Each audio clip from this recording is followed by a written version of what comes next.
Seguimos con Principio para Triunfar por Latinísima. Aquí hablamos todos.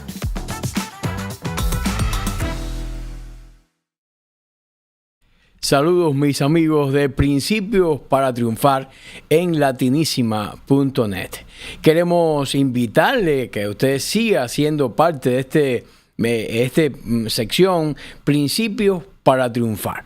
Cómo tomar algunos de los elementos de mi vida, reformularlo y adaptarlo a lo que la palabra de Dios dice para mí. Y hoy queremos hablar acerca de la ira y los peligros que ella puede tener para nosotros.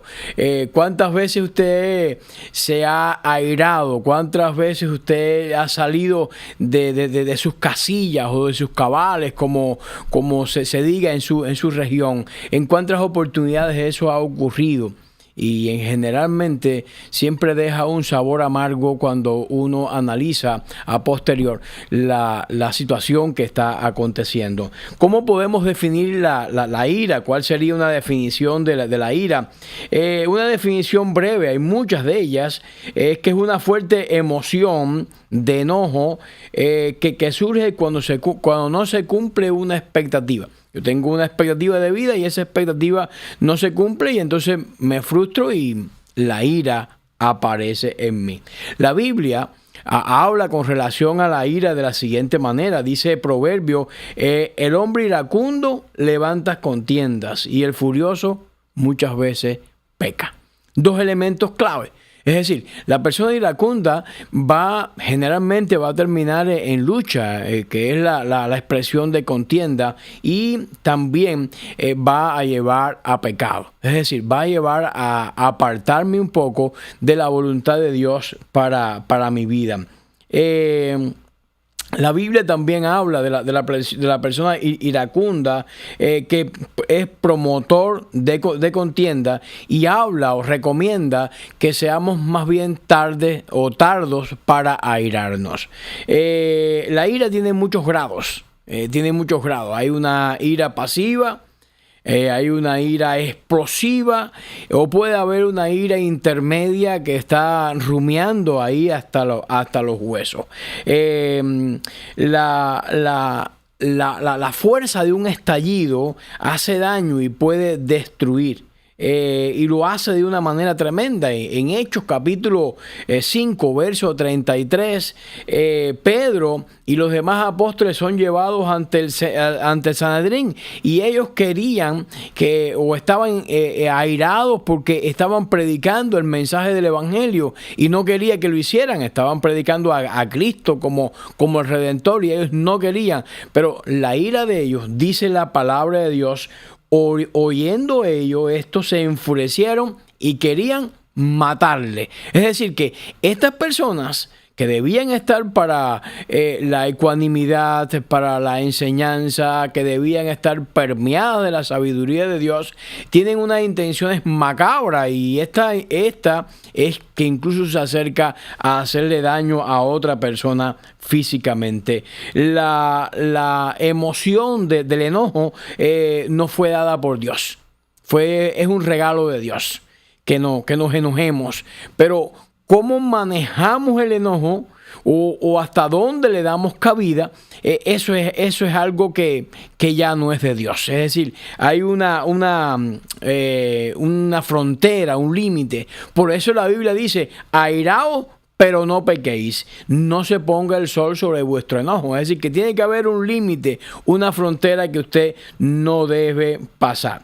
La ira es señal de que algo no está bien en su vida. Si usted todo le provoca mal genio, si usted está indignado por todo, el asunto tiene que ver con usted. Y es importante que usted analice su vida de esa manera. El propósito precisamente de este tema es alentarlo a que usted pueda aprender a manejar la ira.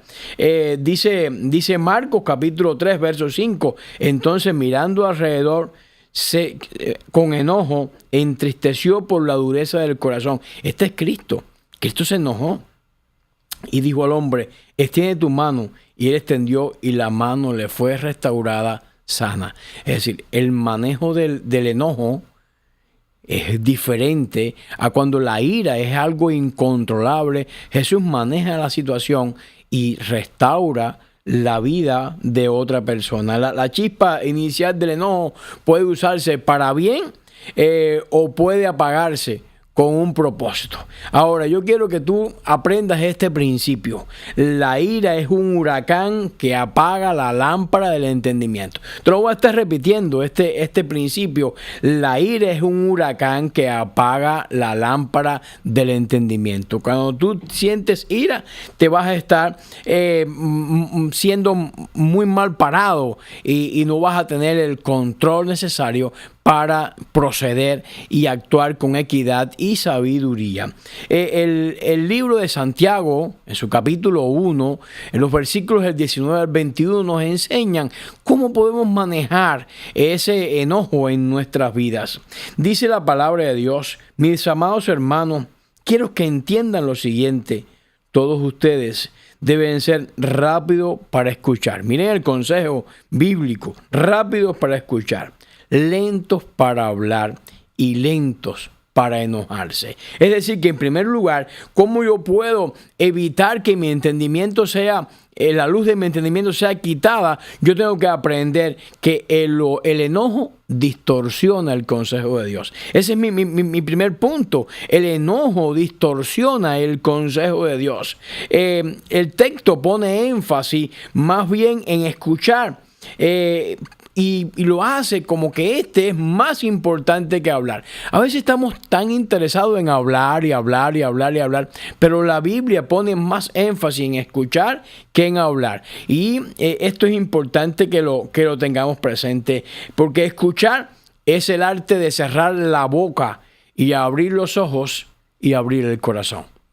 Es importante practicar este arte. Escuchar es amar al prójimo como a mí mismo, porque le estoy diciendo a la persona que está hablándome lo importante, lo relevante, lo transitorio que es la información que me está compartiendo a mi vida. Debemos estar plenamente conscientes de lo que nos dice la palabra de Dios. Pero os digo que los hombres tendrán que dar cuenta en el día del juicio de cada palabra descuidada que hayan dicho, porque vuestras palabras, o por vuestras palabras seréis absueltos, o por vuestras palabras seréis condenados. Sí, tenemos que tener consciente de que las palabras que digamos no las podemos recoger y que ellas tienen una implicación no solamente en nuestro estado de ánimo, sino en las personas que están a nuestro alrededor. Es importante seguir este consejo que nos declara la palabra de Dios. Pero además, el texto nos continúa diciendo que mantengamos el raciocinio. Es decir, que yo voy a prestar atención a lo que me están hablando, pero además yo voy a ser una persona que voy a tener un raciocinio claro. Yo voy a estar pensando lo que la persona está compartiendo conmigo para que no llegue la ira a ser parte de mi vida. Este es un concepto que formaba parte de la tradición judía en ese tiempo, que significa, y también lo usamos en la actualidad, hablar poco y hacer mucho. Hablar poco y hacer mucho. Es decir, es el concepto más bien de racionalizar lo que estamos escuchando. Es atinado que los sabios pues hagan no hagan lo que los necios. Dice la Biblia: hasta el necio, si calla, se le tiene por sabio. Es decir, que aún cuando callamos, cuando guardamos silencio, somos contados por sabios, porque no hay información que salga de nosotros. Más bien este énfasis no está en que estemos callados, el énfasis está en que estemos procesando la información que estamos recibiendo. Las palabras descuidadas frecuentemente son acompañadas por ira, porque respondemos sin pensar. No tenemos una razón para pensar. Dice el salmista: en vuestra ira no pequéis, temblad y meditad en vuestros corazones sobre vuestro lecho. Y dice la Biblia: y callad. y callad. Es decir, el ánimo o el énfasis vuelve a estar en el punto de que estemos más bien tomando el control y no perdiendo el control. Y el racionalizar nos va a ayudar. Es curioso que este salmo, una vez que nos da este consejo que acabamos de compartir con ustedes, usa la palabra selah. Y esta es una palabra que en hebreo se usaba para guardar silencio, es decir, se estaban sonando todos los instrumentos y se estaba cantando o diciendo este texto que acabamos de expresar. Cuando llegaba esta palabra había un silencio.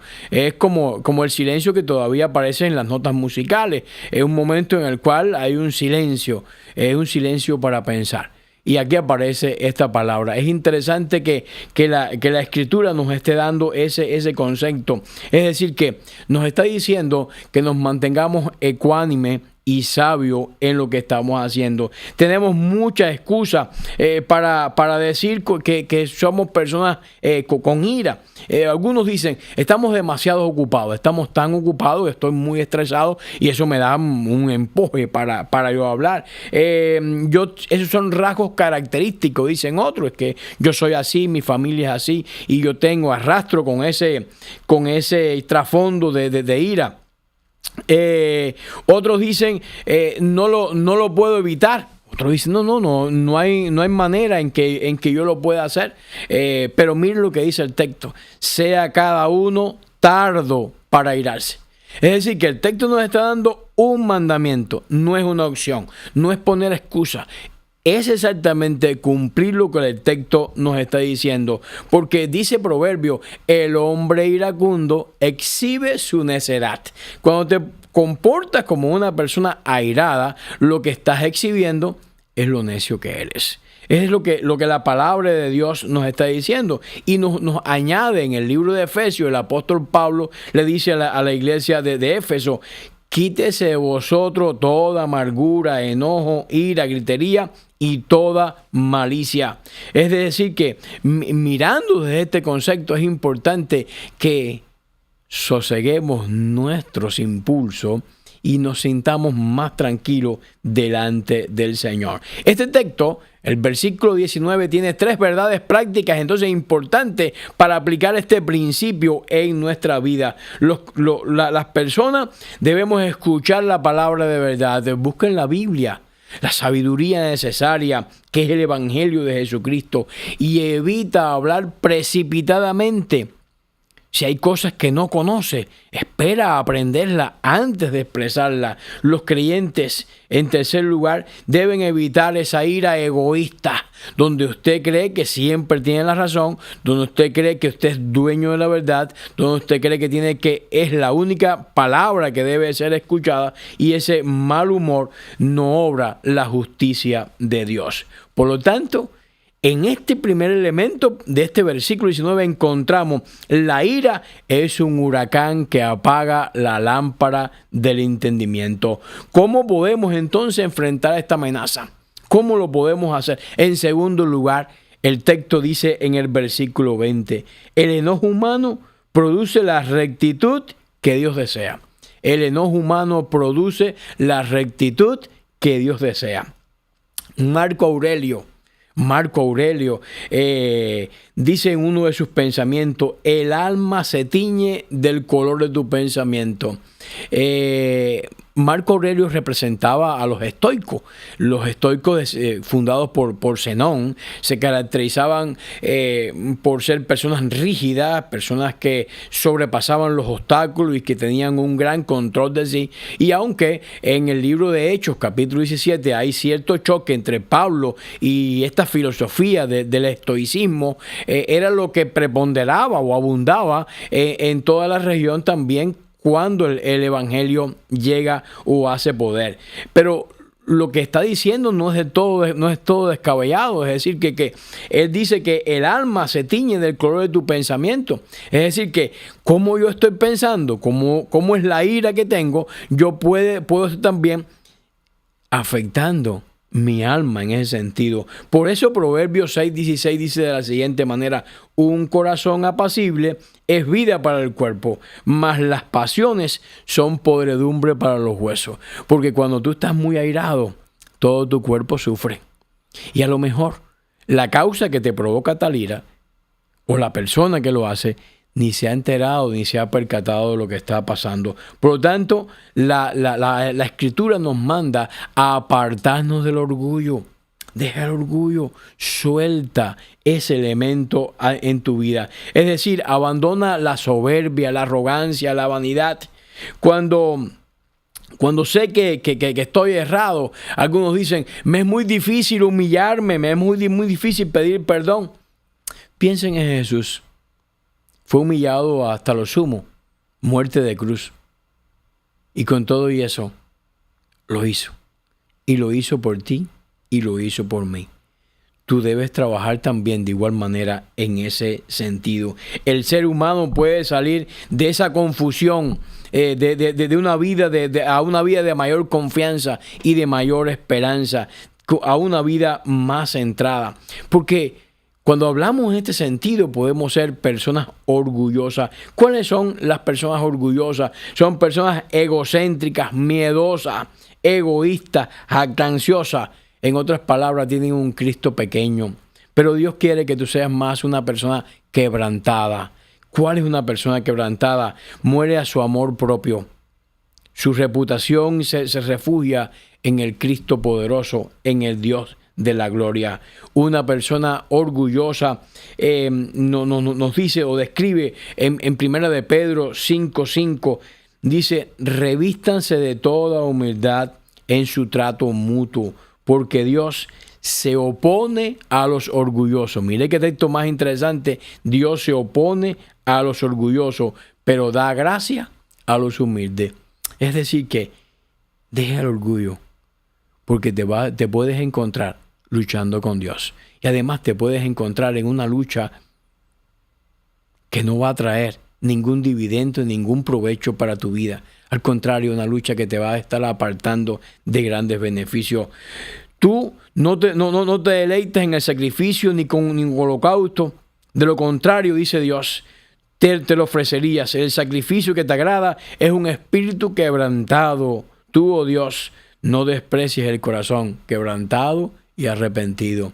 Traigamos eso delante del Señor, porque es lo que el Señor tiene para nuestras vidas. En otras palabras, démosle a Dios el control de nosotros, porque si no sabemos manejar de una manera efectiva nuestra vida, vamos a tener problemas. La furia egoísta de una persona no produce la rectitud o la conducta justa que Dios desea en la vida de sus hijos, porque te estás apartando y en un momento echas a perder toda una vida, o en un momento de ira puedes echar a perder todo lo que has construido con tus propias manos. Es decir, debemos escuchar atentamente la palabra de Dios en lugar de dejarnos dominar por la ira. La ira que se menciona en el texto es la ira egoísta, es la ira que está impulsada por el miedo, el deseo de control o el orgullo.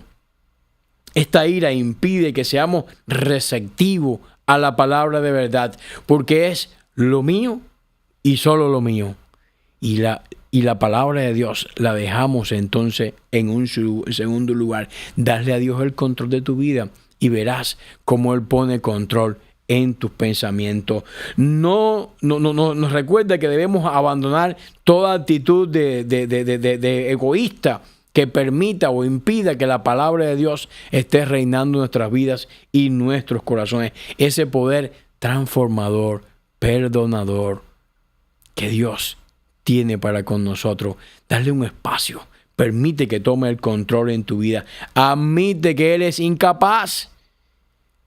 Es una palabra que nos duele muchísimo, pero admite que lo somos, porque sencillamente todo lo podemos hacer, pero con la ayuda de la gracia de Dios. Entrega el control, confía en su soberanía y busca su dirección. Busca la dirección en tu vida. Ora para ser guiado y vive en los frutos del Espíritu. El fruto del Espíritu que aparece en Gálatas 5 del 22 al 23, ofrece 9 características: amor, gozo, paz, paciencia, benignidad, bondad, fidelidad, mansedumbre y dominio propio.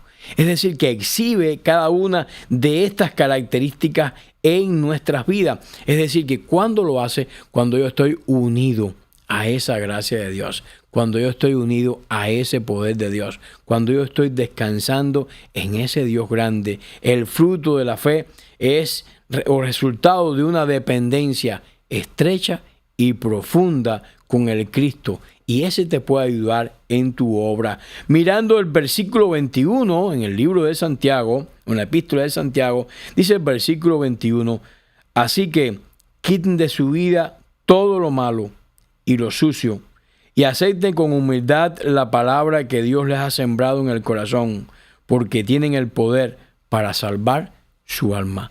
Tienen el poder para salvar su alma. ¡Qué tremendo!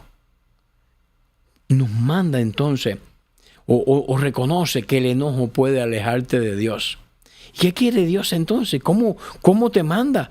Te manda que te apartes de todo ese descontrol que puede alejarte de Él. Es decir, que el enojo es considerado como un estado de pecado porque estoy fuera de control. Te separa de su presencia y te puede llevar a un comportamiento destructivo en tu vida. Una lengua y un temperamento sin control llevan al hombre a un profundo pecado y llevan al hombre a alejarse de Dios. Y no vas a querer caminar en el mundo de esa manera.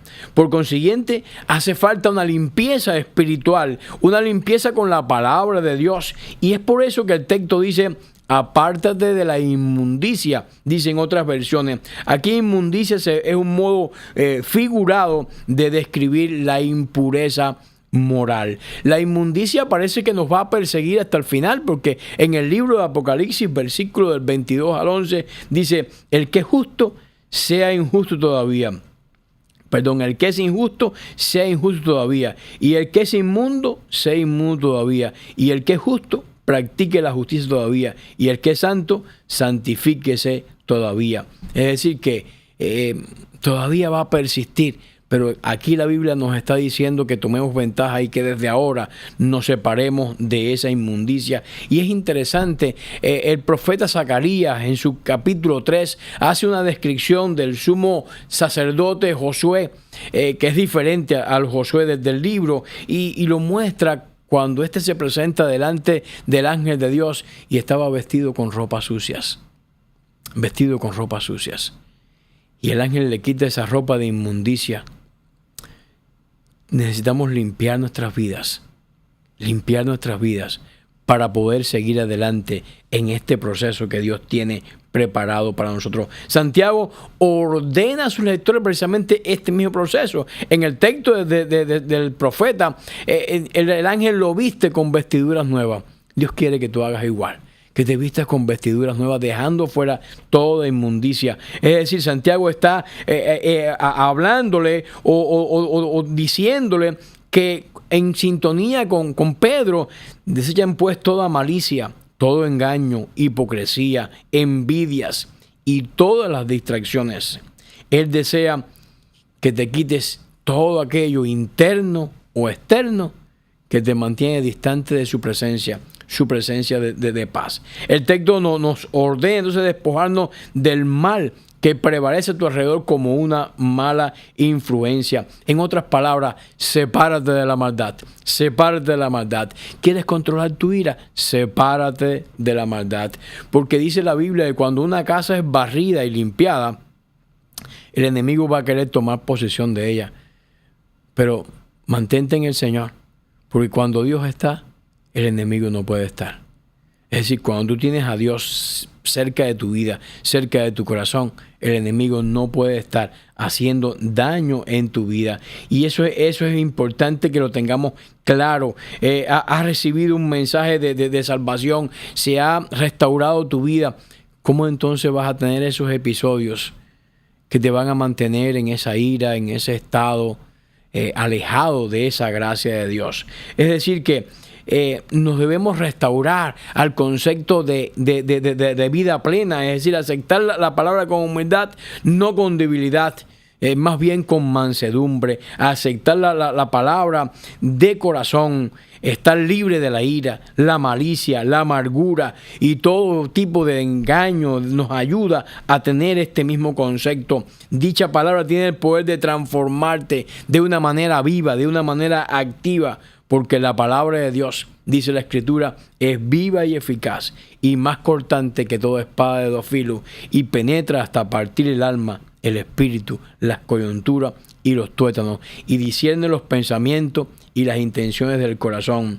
Aquí el verbo salvar no solamente significa salvación del alma, sino también significa restauración de la vida. Y es que en Marcos capítulo 5, versículo 34, dice la Escritura: hija, tu fe te ha sanado. En realidad, en el griego dice: tu fe te ha salvado, porque la salvación implica todo ese gran concepto, no solamente el alma, sino también todo tu ser.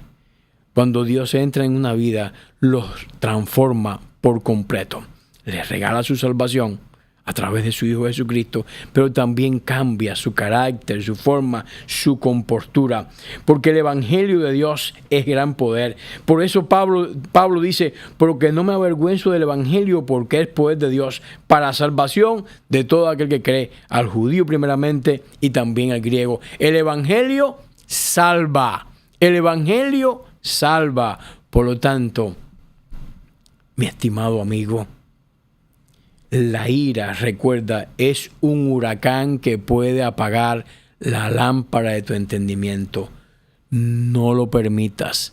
La ira no puede apagar la lámpara de tu entendimiento. Tiene el potencial, pero no lo dejes. ¿Cómo lo puedes hacer? Siguiendo el concepto bíblico que acabamos de expresar. ¿Cómo tú puedes enfrentar esta amenaza y dejarla fuera de tu vida? 3 cosas.